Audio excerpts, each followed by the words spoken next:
쉽고 재미있는 시사 경제 채널 페페TV에서 알려드립니다. 기업의 목적은 이윤을 얻는 것입니다. 기업이 재화나 서비스를 제공하고 이를 소비자에게 팔아서 이윤을 얻는 것인데요. 이윤은 기업이 추구하는 목표로서 기업은 판매 수입을 늘리고 생산 비용은 줄임으로써 이윤을 극대화하기 위해 노력합니다. 이것은 자본주의 시장에서 당연한 것이며 경쟁업체가 있을 경우에는 더욱 치열해집니다. 하지만 지금 소개해드릴 두 기업은 다른 분야에서 경쟁을 하고 있습니다.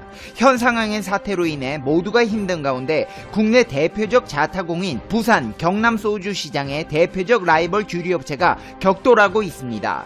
근데 주류 판매 실적이 아닌 기부 행렬의 경쟁으로 격돌하고 있는데요. 그것도 주류에 들어가는 핵심 원료인 알코올을 기부한다고 합니다. 요즘은 소독제의 원료가 되는 알코올을 구하기가 어렵기 때문에 주류 회사들이 술을 만들 때 쓰는 식용 알코올을 자치단체와 병원 등에 기부하고 있는 것입니다. 가뜩이나 시장도 안 좋아 주류 업체들도 많이 힘들어서 주요 판매원의 핵심 원료를 기부하는 게 쉽지 않았을 텐데요. 전 세계가 한국은 대체 어떤 나라길래 이런 것까지 기부하냐며 경악을 금치 못하고 있습니다. 한국 대체 니들은 어떻게 된 나라길래 이렇게 위기가 오자 단결하는 것이냐는 반응인데요. 지금 바로 알아보겠습니다.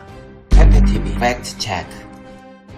대선과 무학과 대선은 자타공인 부산 경남 소주 시장의 대표적 라이벌인데요. 현 사태를 극복하기 위한 노력 면에서도 경쟁이 치열합니다. 바로 나눔과 봉사의 경쟁이라고 하는데요. 이런 착한 경쟁이라면 모두가 환영하지 않을까요? 무학은 최근 공장에서 알코올을 원료로 한 살균 소독제 75톤 6억 원 상당을 경남과 부산 울산 지역 지자체에 기부했습니다. 무학그룹 최재호 회장 과 임직원 40여 명은 방역용품 전달식을 가졌습니다. 무학이 자체 개발한 살균 소독제 50ml 페트병에 개별 포장한 형태로 15만 병 규모입니다. 무학 측은 소독제 주 원료인 알코올만 기증할 경우 소독 효과와 효용성이 떨어지는 단점을 극복하기 위해 소형 페트병에 담고 스프레이 분무기를 연결해 시민들이 가정에서 바로 사용할 수 있도록 했습니다. 이번에 기증한 살균 소독제는 발효 주정 59%에 맞춘 것으로 용기에 분무기를 꽂아 원액을 그대로 사용하면 되는 용도로 식품 접객용 기구나 집단 급식기구, 식품 제조, 가공용, 살균 소독 등 광범위합니다. 무학 측은 일반 주류 제품과 혼용되는 것을 막기 위해 일반 소주와 구분되는 용기를 사용했으며 병뚜껑과 외부 상표에 회사명이나 주류 제품을 연상할 수 있는 명칭을 일체 사용하지 않았습니다. 회사 관계자는 살균 소독제를 제조하는 기업은 아니지만 지역민들의 안전과 사용 편의를 위해 페트병 형태의 제품을 만들어 지자체에 보급하게 됐다며 마스크 착용만큼 손소독 등 개인 위생을 철저히 하는 것도 현 사태의 예방에 중요하기 때문에 지역민들이 적극적으로 사용했으면 한다고 말했습니다. 무학은 4억 원 정도의 물품을 더 생산해 경남과 부산에 제공할 예정입니다. 대선 주조도 어려운 시기를 보내는 지역사회를 위해 알코올 주조 원료 추가 기부를 결정했습니다. 앞서 알코올 주조 원료 132톤 통큰 기부를 실천한 대선은 현 사태의 방역용으로 사용할 수 있는 알코올 주조 원료의 기부 물량을 초기 기부 물량을 포함해 총 100톤으로 늘렸다고 밝혔습니다. 현 사태가 장기화되면서 어려운 경영 상황 속에서 영업 손실을 감수하고서라도 기부를 이어가기로 결정했습니다. 대선 주조는 주류 제조용 주정을 희석한 알코올 주조 원료를 부산광역시 산하 16개 구군청에 기부하고 있습니다. 대선 주조에 따르면 알코올 주조 원료 기부 소식이 전해지자 부산뿐 아니라 타 지역 행정기관 등에서도 잇따라 지원 요청이 들어오고 있다고 합니다. 이에 대선 주조는 부산에 이어 대구 북구청과 달서구청, 울산광역시청에 알코올 주조 원료를 기부했습니다. 잇따른 지원 요청에 대선 주조 는 긴급 논의를 거쳐 알코올 주조 원료를 추가 기부하기로 결정하고 국세청으로부터 허가를 받았습니다. 대선 주조가 기부하는 총 100톤의 알코올 주조 원료 중 지금까지 60여 톤을 각 기관에 전달했으며 남은 40여 톤은 순차적으로 요청 기관에 전달할 예정입니다. 대선 주조가 기부한 알코올 주조 원료는 현 상황의 확산 방지를 위한 방역 소독 활동에 사용됩니다.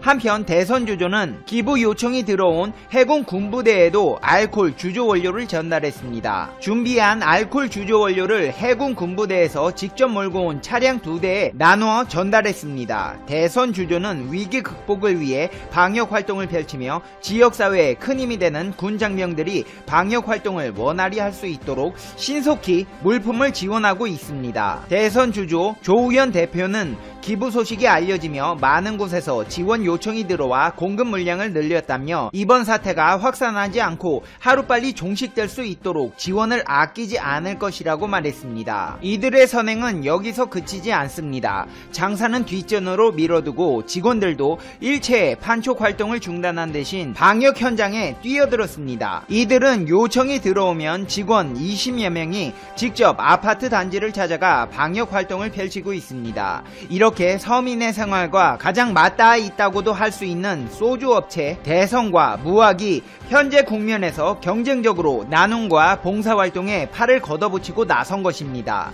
시민들은 아낌없는 박수를 보내고 있습니다. 시민들은 매출 부진으로 어려울 텐데도 불구하고 봉사해 주신 것에 대해 감사드리며 앞으로 더 지역 소주 업체를 사랑하는 계기가 될 것 같다고 했습니다. 선의의 라이벌로 자리 잡은 두 향토 기업의 아름다운 경쟁이 현 사태에 지친 지역사회에 힘을 불어넣어주고 있습니다. 이를 접한 외국 네티즌들도 대체 한국은 어떤 나라길래 소주까지 기부를 하는 것이냐, 술을 방역에 쓸 수 있다니 한국은 이번 사태를 대비해서 술을 만들고 있었던 것이냐, 대한민국이라는 나라의 단결력은 전세계 어느 나라도 따라올 수 없다는 반응입니다. 이뿐만이 아닙니다. 정부의 수급 대책에도 마스크 구하기가 여전히 힘들고 불편한데요. 부산에서 한 장애인이 시작한 마스크 기부 행렬이 훈훈한 감동을 주고 있습니다. 더 힘들고 어려운 곳에 마스크를 양보하는 사람들이 늘고 있습니다. 부산의 한 중국집의 계산대 옆에 마스크 기부함이 놓여 있습니다. 이 가게에선 돈 대신 마스크 한 장을 기부하면 짜장면 한 그릇을 먹을 수 있습니다. 현 상황으로 인해 매출이 절반 이상 줄었지만 더 힘든 이웃을 위해 마스크를 기부하는 겁니다. 이 고연춘 중국집 사장님은 뭐 장사는 안 돼도 일단 뭐 그러니까 기분은 좋아요. 20대 30대 정도 되는 젊은 분들이 식사하고 그냥 2장 두고 가고 어떤 분은 또 식사도 안 하고 기부하고 가시고 그러더라고요 라고 했습니다. 이런 사람도 있습니다. 파출소 앞에 누군가 봉투를 두고 도망치듯 사라집니다. 20분 뒤쯤 경찰관이 봉투를 발견해 열어보니 안에는 마스크 11장과 손편지가 들어있었습니다. 자신을 3급 지체장애인이라고 소개하면서 부자들만 한다고 생각했던 기부를 하고 싶어 용기를 냈다고 적혀 있습니다. 너무 적어서 죄송합니다 라고 자신을 낮추기도 했습니다. 소식이 알려지며 어려운 처지에도 남을 먼저 생각한 따뜻한 마음에 감동한 시민들이 뜻에 동참했습니다. 40대 남성은 직접 장님 파출소를 찾아 모아두었던 마스크 60여 장을 건넸고 충렬지구대에는 누군가 마스크 48장과 간편식품을 두고 사라졌습니다. 또 광민지구대 문 앞에서는 마스크 11장이 든 비닐봉투가 발견되었습니다. 이들은 마스크 한두 장 사려고 줄 서 있는 거 보고 그젠가 그 장애인분이 파출소에 마스크 놔두고 간 거 보고 저도 어떻게 조금이라도 도움이 되겠나 싶어서 마스크를 기부하게 되었습니다 라고 했습니다. 한 사람의 따뜻한 마음이 착한 기부 물결로 번진 것입니다. 근데 이후 놀라운 일이 벌어졌습니다. 경찰은 기부받은 마스크를 자신들의 정성을 보태 어려운 이웃들에게 다시 나누어 주기로 했습니다. 기부의 온정이 마치 현 상황의 확산세를 뛰어넘는 듯한 파장으로 대한민국을 뒤덮고 있는 것입니다. 부산 사하경찰서 장님 파출소장은 저희들이 사용하는 것도 좋겠지만 그것보다는 현재 마스크가 구하기 모두 힘들다 보니까 저희들보다 사회적 약자인 사회복지관 등 더 어려운 분들을 위해서 사용할 예정입니다 라고 밝혔습니다. 뿐만 아니라 SNS를 통한 젊은 세대들의 기부 행렬도 이어지고 있습니다. 현 사태가 장기화되며 국민적 응원과 격려를 위한 캠페인도 여러 등장하면서 그 중에서도 20대 사이에서는 1339 릴레이 기부가 화제가 되었습니다. 1339 릴레이 기부는 콜센터 번호 1339에서 영감을 받은 캠페인으로 숫자대로 1339원을 기부하고 인스타그램 스토리를 통해 다음에 기부할 사람을 태그해 공유하는 방식인데 대구 청년 정책 네트워크가 처음 시작해 지금은 젊은 층 중심의 여러 기업 파장 캠페인으로 연결되고 있습니다. 실제 서울 소재 모 대학에서 실시한 릴레이 기부에선 인스타그램 스토리를 통해 1,000만원가량의 기부금이 모이는 등 소기의 성과를 이루었습니다. 1,339원 릴레이 기부가 20대의 주목을 받는 이유는 우선 캠페인의 독특한 형식 때문입니다. 인스타그램 중에서도 스토리 기능을 활용했습니다. 인스타 스토리는 쉽고 다양한 이미지 제작이 가능하고 누가 내 게시물을 봤는지 확인할 수 있습니다. 이러한 특성을 활용해 스토리에 게시물을 만들 때 단순히 자신의 기부 내용만 올리는 것이 아니라 자신을 태그한 이전 게시물도 캡처해서 같이 올리는 방식을 취했습니다. 일종의 공익놀이 문화처럼 처음 게시물을 보는 사람도 이전에 얼마나 많은 사람이 캠페인에 참여했는지 알게 해줍니다. 재미와 참여 두 마리 토끼를 다 잡은 캠페인으로 이같이 전 세대 간의 기업과 개인을 가리지 않고 이루어지는 기부 행렬에 현사태에 지친 지역사회에 힘을 불어넣어주고 있습니다. 그렇다면 한국의 소주 업체가 기부 행렬을 이어가는 동안 일본 주류 판매는 어떻게 되어가고 있을까요? 망해갑니다. 아예 안 팔립니다. 일본 정부가 반도체 소재의 한국 수출을 규제하면서 관련 업종이 아닌 일본 맥주 업계가 한국 시장 기반을 거의 잃은 것으로 나타났습니다. 일본 재무성이 발표한 업종별 무역 통계를 보면 한국으로의 맥주 수출량은 47,600리터로 지난해 같은 달과 비교해 99% 줄었습니다. 또 금액으로는 98.5% 감소한 549만 엔이었습니다. 올 1월 감소폭은 물량 기준으로 지난해 12월 마이너스 97.9%보다 커진 것입니다. 다른 식품 품목의 한국 수출도 부진이 이어졌습니다. 인스턴트 라면 수출액은 64%가 감소한 187만 엔에 불과했고 청주 수출액은 83.8% 급감한 8,958엔으로 집계되었습니다. 이렇게 일본과 한국의 주류 회사들은 희비가 엇갈리며 울고 웃는 상황이 이어지고 있습니다. 이제 페페TV의 결론 듣겠습니다. Conclusion. 페페TV. 소주 회사들부터 소소하게 마스크와 손세정제 나눠주시는 분들, 선한 영향력으로 대한민국을 따뜻하게 해주시는 분들이시네요. 정말 감사합니다. 우리가 힘을 합쳐서 조심하면 이 또한 지나갈 것이고 모든 것이 좋아질 날이 반드시 올 겁니다. 지금까지 많은 위기를 겪어왔고 우리는 항상 이겨내왔습니다. 이제 곧 봄이 옵니다. 우리는 모두 알고 있습니다. 꽃마다 피는 시기가 다를 뿐 꽃은 필 수밖에 없으며 모든 것은 완벽하게 이루어지게 될 수밖에 없다는 것을. 시청자 여러분, 다같이 힘내서 우리 위기를 이겨내요. 페페TV 시청자 여러분은 어떻게 생각하세요? 페페TV는 여러분의 생각이 궁금합니다. 댓글로 여러분의 생각을 남겨주세요. 이런 상황에서 힘드시겠지만 오늘 하루도 행복하셔야 해요. 당신은 소중하니까요. 다음 영상에서 봬요. 안녕. 안녕하세요. 상식이 돈이 되는 지식스쿨입니다. 누구나 한 번쯤 이런 것들 꿈꿔본 적 있을 겁니다. 복권에 당첨되고 싶다. 잭팟이 터졌으면 좋겠다. 내 주식 좀 미치게 확 올라라. 이런 소원이 실제로 이루어진다면 얼마나 좋을까요? 하지만 하늘이 도와주는 천운이 따라주더라도 실제로 벌어질까 말까 할 정도로 그 가능성은 희박하죠. 그렇기 때문에 사람들은 그저 마음속으로만 소망할 뿐입니다.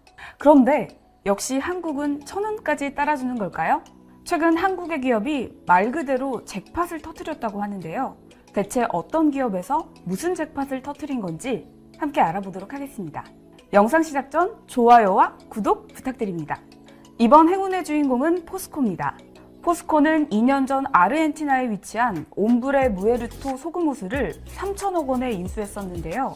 뜬금없이 왜 호수를 인수했을까 하는 의문이 들 수 있을 겁니다. 하지만 여기서 우리는 포스코가 인수한 호수가 그냥 호수가 아닌 소금 호수라는 것에 집중해야 됩니다. 왜냐하면 소금 호수에서는 리튬을 채취할 수 있기 때문입니다. 리튬은 리튬 이온 전지에 대표적으로 이용됩니다. 리튬 이온 전지는 대용량의 가벼운 전지 개발이 가속화되면서 등장했는데요. 리튬 화합물은 다양한 용도로 쓰이지만 카메라나 노트북, 컴퓨터에 재충전이 가능한 리튬 전지에 사용됩니다. 최근에는 전기 자동차 사용이 보편화되면서 리튬의 수요가 급증하고 있습니다. 그 이유는 리튬이 리튬 이온 전지의 핵심 소재이기 때문이죠. 하지만 지구지각의 리튬 함유량은 0.006%로 굉장히 적어 귀한 원소로 알려져 있는 데다가 예민한 반응성 때문에 원소 상태로 자연에서 발견하기가 어렵습니다. 또 주요 생산국마저도 미국, 칠레, 호주, 캐나다, 중국 등으로 아주 한정적이기 때문에 리튬을 발굴하기 위한 장소로 소금호수가 주목되고 있는 겁니다. 여기까지 포스코가 옴브레 무에르토 소금호수를 인수한 이유인데요. 인수 당시 포스코는 이 소금호수에서 220만 톤의 리튬 매장량을 추산했습니다. 하지만 최근 이 호수의 리튬 매장량이 220만 톤에서 6배 늘어난 1350만 톤인 것으로 확인됐습니다. 이 양은 전기차 약 3억 7천만 대를 생산할 수 있는 수준으로 완전히 잭팟이 터진 셈이죠. 게다가 리튬 매장량 검증은 업계 최고 수준의 업체인 미국 몽고메리사가 국제 공인 규정에 따라 수행했고 리튬 농도 역시 평균 921mg/L의 고농도로 확인됐습니다. 이것이 어떤 의미냐면 옴브레 무에르토 소금호수가 현재 전 세계 소금호수 중 리튬 매장량과 농도 모두 세계 최고 수준이라는 겁니다. 포스코는 이번 뜻밖의 횡재를 계기로 2차 전지 소재 사업에 박차를 가할 것이라고 밝혔는데요. 최정우 포스코 회장은 포스코는 전 세계에서 유일하게 리튬, 니켈, 흑연 등 원료로부터 양극재, 음극재까지 2차 전지 소재를 일괄적으로 공급할 수 있는 체계를 갖췄다며 2차 전지 소재 사업을 세계 최고 수준으로 육성할 것이라고 말했습니다. 포스코는 고용량 배터리 양극재의 필수 원료인 고순도 니켈의 생산도 추진하기로 했습니다. 이는 철강 생산 공정에서 활용해온 쇳물 생산과 불순물 제거 기술 역량을 기반으로 친환경 고순도 니켈 재련 공정을 개발하는 데 투자를 확대해 나갈 예정입니다. 또 다슨 배터리로부터 니켈 및 리튬, 코발트 등을 추출하는 재활용 사업에도 진출해 배터리의 친환경 자연순환에도 앞장설 계획입니다. 현재 음극재 원료인 흑연의 경우 전량을 중국에게 의존하고 있기 때문에 수급 다변화를 위해 아프리카와 호주 등의 흑연 광산을 확보하고 중장기적으로 중국산 원료 의존도를 50% 이하로 낮출 방침입니다. 이처럼 한국은 운만 따르는 게 아니라 이 운을 충분히 활용할 능력까지 갖추고 있습니다. 한편 배터리 산업에서 기술의 발전을 증명할 수 있는 키워드가 있는데요. 그중 하나가 바로 급속 충전입니다. 급속 충전 기술은 전기차 시장의 발전 가능성을 결정짓는 요소이기 때문에 2차 전지 기업들은 기술 확보를 위해 힘쓰고 있습니다. 이때 카이스트는 급속 충전이 가능한 하이브리드 리튬 이온 전지까지 개발했는데요. 리튬 이온 전지는 현재 대표적인 상업용 에너지 저장 시스템입니다. 미래 이동 수단으로 꼽히는 친환경 전기차부터 각종 스마트 전자기기에 이르기까지 전자산업의 필수적인 요소로 자리 잡고 있어 제2의 반도체라고 불리고 있죠. 이 전지는 수초에서 수분의 급속 충전이 가능해 상용화만 된다면 전기차는 물론 전기 트램과 스마트 전자기기 등에 활발히 활용될 것으로 보입니다. 현재 흔하게 쓰이는 리튬 이온 전지는 에너지 밀도가 높지만 큰 부피와 긴 충전 시간이 필요하다는 단점이 있습니다. 반면 하이브리드 전지는 배터리용 음극의 높은 저장 용량과 측정기용 양극의 빠른 이용 충방전의 장점을 모두 가지고 있어 차량용 리튬 이온 배터리를 대체할 차세대 에너지 저장 소자로 주목받고 있었습니다. 다만 고에너지, 고출력을 위해 음극과 양극 각각의 이온 저장 특성과 용량 등을 개선해야 한다는 한계점이 있었죠. 바로 이럴 때 카이스트 연구팀이 다공성 구조의 전도성 탄소 구조체를 기반으로 고용량 음극재와 양극재를 만들어 기존의 리튬 이온 전지와 하이브리드 전지의 장점을 합친 고에너지, 고출력, 하이브리드 리튬 이온 전지를 개발했습니다. 이 전지는 기존 리튬 이온 전지 수준의 에너지 밀도와 출력을 보이고 구동 전압 범위도 넓습니다. 또 태양전지 모듈로 수십 초 내에 급속 충전까지 가능해 기존에 나와 있는 에너지 저장 시스템의 한계를 개선한 겁니다. 놀라운 건 이뿐만이 아닙니다. 지난 5월 한국전력공사는 엄청난 개발에 성공했죠. 앞서 언급한 것처럼 리튬은 지구지각의 0.006% 정도로 매우 적게 함유되어 있기 때문에 귀하게 여겨지는 원소입니다. 그렇다면 만약에 그 리튬을 대체할 또 다른 원소가 나타난다면 어떻게 될까요?